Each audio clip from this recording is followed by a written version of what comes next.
এবং শুদ্ধ ঋতিক দাদার আদেশে আমি দুই চার কথা বলছি। পরম দয়ালের শ্রীচরণে জানাই প্রণাম। পরম রাধা জগৎজননী নিশ্চিতি বর্মা, পরম পূজ্য পাদ শ্রী পর্দা, পরম পূজ্য পাদ শ্রী আচার্য দেবের শ্রীচরণে জানাই প্রণাম। ইষ্ট পরিবারের প্রতি প্রত্যেকে জানাই প্রণাম। আজকে এই সৎসঙ্গে উপস্থিত পরম দয়ালের পাঞ্জাধারী ঋতিক দেবতাকে জানাই শ্রদ্ধা, রামেন্দ্র জয়গুরু এবং উপস্থিত সকল ভক্তিমতী মা ইষ্টপ্রাণ দ্বারা ছোট ছোট বাবুসোনা মামনিদের জানাই যথাযোগ্য স্থানে প্রণাম, শ্রদ্ধা, ভালোবাসা, তৎসহ রামেন্দ্র জয়গুরু।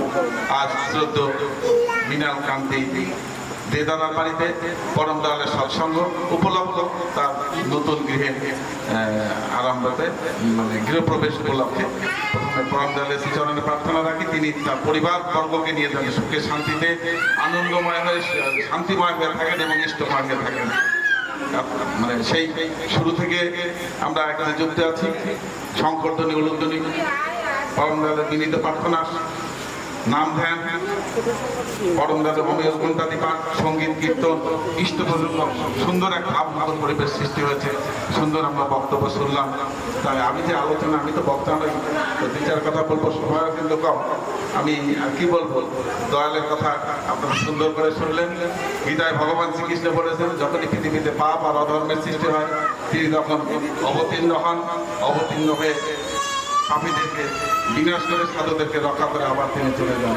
এমনি করে সত্যে শ্রী হরিতে তার নাম, তারপরে শ্রীকৃষ্ণ এবং কলিতে আমাদের শ্রী চৈতন্য, রামকৃষ্ণদেব এবং সর্বশেষ আমাদের শ্রী শ্রী ঠাকুর অনুকূলচন্দ্র।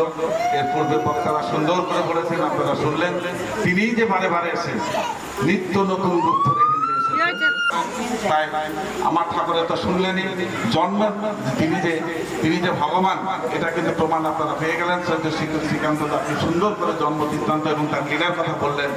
কারণ গীতায় দশম অধ্যায় সম্ভবত বিবৃতি যোগে বলেছেন, যাহা কিছুকে বা যাহার মধ্যে অস্বাভাবিক বা অসাধারণ মনে করিবে তাহাই আমার অংশ বলিয়া জানিবে। তার জন্ম বৃত্তান্ত শুনলেন। সবকিছুই তার জন্ম থেকে শেষ পর্যন্ত সবকিছুই অস্বাভাবিক বা অসাধারণ। তাই তিনি আমাদের ভগবান গুরু, সবই শুনলেন। তাই আমি আমার বক্তব্য বাড়াবো না, শ্রদ্ধ ঋতিক দেবতার মুখ থেকে শুনবো। যেহেতু সময় 2 ঘন্টার মধ্যে সৎসঙ্গ সমাপ্তি করতে হয়, তাই আমি শ্রদ্ধ দাদাকে ইষ্ট প্রসঙ্গ করার জন্য আহ্বান করছি। উপস্থিত সকলের মঙ্গলময় জীবন এবং পারিবারিক পারিপার্শ্বিক সবারই মঙ্গল কামনা করে আমার সংক্ষিপ্ত আলোচনা এখানে শেষ করছি। জয় গুরু, বন্দে পুরুষোত্তম।